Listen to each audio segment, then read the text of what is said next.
Hello lads, lassies, and those of unspecified gender, it's the Irishman here, and today, we're going to be talking about what would have happened if Goku was the reincarnation of the dragon god Zalama. This is the second part to this what if, and if you haven't seen the first part or the 0th part to this series, I would recommend you check out at least the first part before watching this video. It will be linked in the description below, as well as a playlist for Part 0, Part 1, and this very video. Now, without further ado, let's get into the story of this what if. Goku arrives on the island of Master Roshi, the Master of Masters and legendary world-renowned turtle hermit, who was incredibly powerful, and taught Grandpa Gohan everything he knows about martial arts, which is where Goku learned everything he knows about martial arts. So of course, wanting to move up the pecking order, Goku would attempt to train with Master Roshi, and seeing as Roshi had already had a fondness for Goku, and the fact he was so close with one of Roshi's former students, Goku doesn't need to go pick up a girl, which is quite the shame because watching her blonde-haired form was, and I mean this in the most mature way possible, kind of a baddie. Man, I thought Master Roshi was a creep, but I guess I'm a creep?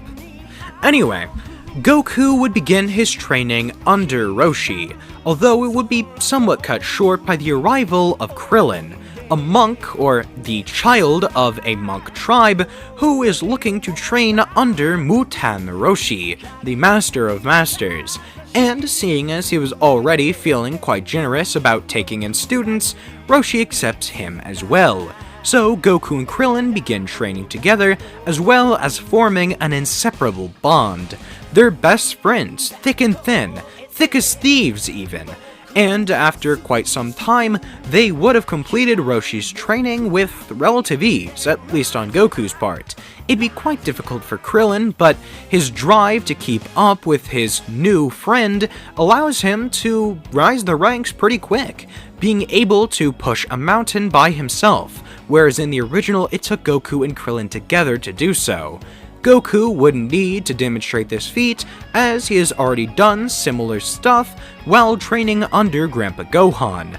Now, moving a mountain might not seem like that great of a feat when we're talking about world-busting dragon gods, but understand that in the early days of Dragon Ball, moving a mountain was a Herculean task, so Krillin being able to do it on his own was incredibly impressive, and is still here. And Goku and Krillin now are fit and ready enough to enter the 21st Tenkaichi Budokai. Although, if we're being honest, Goku and Krillin already had quite an easy time in this tournament beforehand. There are only two fights that really matter here, that being Goku versus Krillin, and we both know the outcome of that fight. Krillin has made exceptional progress, but is still not superior to Goku in terms of strength or skill, although he is definitely getting there.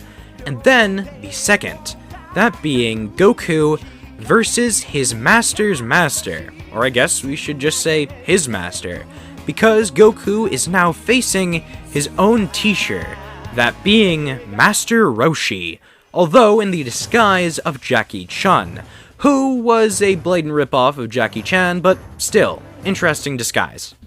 Okay, I did like the Jackie Chun bit. It was just really on the nose, which did make it funny, but still. Goku and Roshi would have an incredible duel. Both were powerhouses in their own rights, and their martial arts skills were unrivaled. Both were incredibly powerful, yet neither seemed to gain the advantage. Goku had been training to master all of the powers he already had, as well as surpass the wall that was Roshi, whereas Roshi was already fine-tuned, yet had betrayed his own sentiment. He believed himself to be the strongest in the world, and stopped training. He only served to maintain the power he had, rather than improve upon it. He had become ambivalent. Yet here he was proven wrong. Goku had surpassed him the moment he stepped on his island. Yet this didn't serve to knock Roshi down. Instead, it motivated him to get stronger than ever, surpass his limits once more, and thus surpass Goku, teaching him the lesson that Roshi had forgotten himself. And as the battle drew to an end, Roshi, thanks to his height advantage, was able to connect the kick that Goku wasn't able to, thus winning the fight and knocking Goku unconscious, naming Roshi once again as the strongest under the heavens. Or, I guess naming Jackie Chun as the strongest under the heavens, but still, Roshi does have the title. After the battle was over, Goku and Roshi would congratulate each other on a fight well fought, as it was a joyous occasion and a time where they were both able to show off everything they had to offer. And then the two, as well as Krillin tagging along as he was the third strongest under the heavens after all, would go out for a celebratory feast, and it would last hours and cost them, well, most of their prize money, but it was still a celebration, so no cost was too high. After this, Krillin would become a permanent resident of Kame House and begin training under Roshi even more intensely, wanting to surpass his best friend as well as his master, not even knowing the latter was on the table until seeing the end of the Tenkaichi Budokai. As for Goku, he would return to Mount Paozu, telling Gohan about all of the wonderful things he did under Roshi, all the training as well as nearly winning the tournament, which not only shocks Gohan but also makes him proud. After spending some much needed bonding time with his adoptive grandfather, seeing as they hadn't seen each other in months, Goku would go off in search of a gift for him, the 4-star Dragon Ball. Although, to find it, Goku would need to go and get the Dragon Radar from Bulma, and he had been meaning to reconnect with her as well, so he heads over to Capsule Corp, some place he was able to find thanks to Grandpa Gohan telling him how addresses worked, which was a somewhat lengthy conversation, but Goku was able to get it down pretty easy. So after arriving at Capsule Corp, Goku and Bulma would reconnect, talking for a while, and then Goku would ask for the Dragon Radar, and Bulma would say that it would be pretty fun to go on another adventure trying to find the Wish Orbs, but Goku says he's just trying to find the 4-star ball for his grandpa, so Bulma says that maybe another time, giving over the Dragon Radar and seeing Goku off, although telling him to maybe have another visit a bit sooner next time. After a little while of searching, Goku would find the 4-star ball near Korin Tower, which has a little village near it. He would also be met with Tao Pai Pai, a vile and disgusting assassin who had just killed Bora, Upa's father. Goku will not stand for this, as it was an innocent man getting slaughtered by someone who was entirely too strong to be fighting someone that defenseless. So Goku powers up and then charges a Kamehameha, which he then uses to send Tao flying. He wouldn't be killed from this, Goku isn't that far out of Tao's league, but it would certainly damage the assassin, and cause him to go a few miles away. This is surprising, but not something Tao can't recover from, so he hurls a tree in Goku's direction and then hops on, taking a ride back to Korin Tower, where the two would square off yet again, and Tao would prove to be no match for the young Saiyan. Goku would pulverize the assassin and leave Tao a bloody mess on the floor, although still letting him live, as Goku isn't a cold-blooded killer like that. He just taught him a lesson.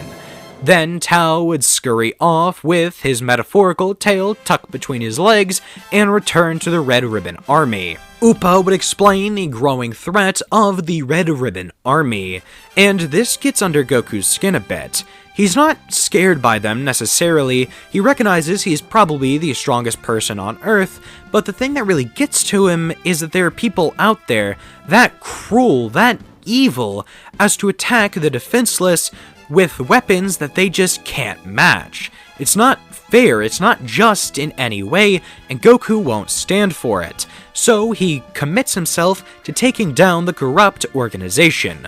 Although there is a more pressing matter to attend to, the fact that Upa's father, Bora, has been killed, and the only way to reverse that, to get Upa's father back, is with the Dragon Balls, so Goku takes a short Nimbus ride over to Capsule Corp once again, taking Bulma up on her offer to go collect the Dragon Balls.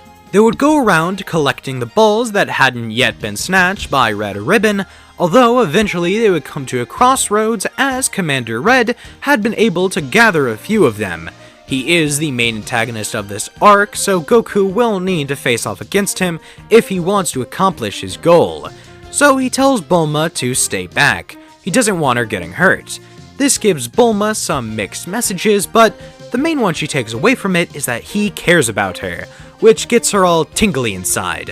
But that's less important than bringing Upa's father back, so Goku attends to that first, going in, beating up all of Commander Red's soldiers, as well as Commander Blue, and then snatching the Dragon Balls for himself. That way he can undo the damage that Red Ribbon has caused. Then he would leave, leaving all of the Red Ribbon bases in, well, utter catastrophe. But they were an evil organization. They had this coming, so Goku has no hair off his back. Goku and Bulma would then each fly back to Korin Tower, Goku using the Kinto-Un and Bulma her flying car. After arriving, Goku would lay out the Dragon Balls, and having Upa by his side, they would summon Shinron, who would then grant their wish to bring Upa's father back to life, as well as get rid of all of the damage that the Red Ribbon has caused. And Shinron would even add in a little extra to that, getting rid of any extra Red Ribbon that were able to get away, or at least purifying their intentions, that way they can't cause any trouble in the future. Shinron's kind of the goat like that. And by that, I mean he's being influenced by the fact the person wishing is, well, basically his god. Goku and Bulma would prepare to head off after Shinron had re-scattered, although Upa would suggest that Goku climb Korin Tower, as he seems like a skilled martial arts master and would enjoy the training.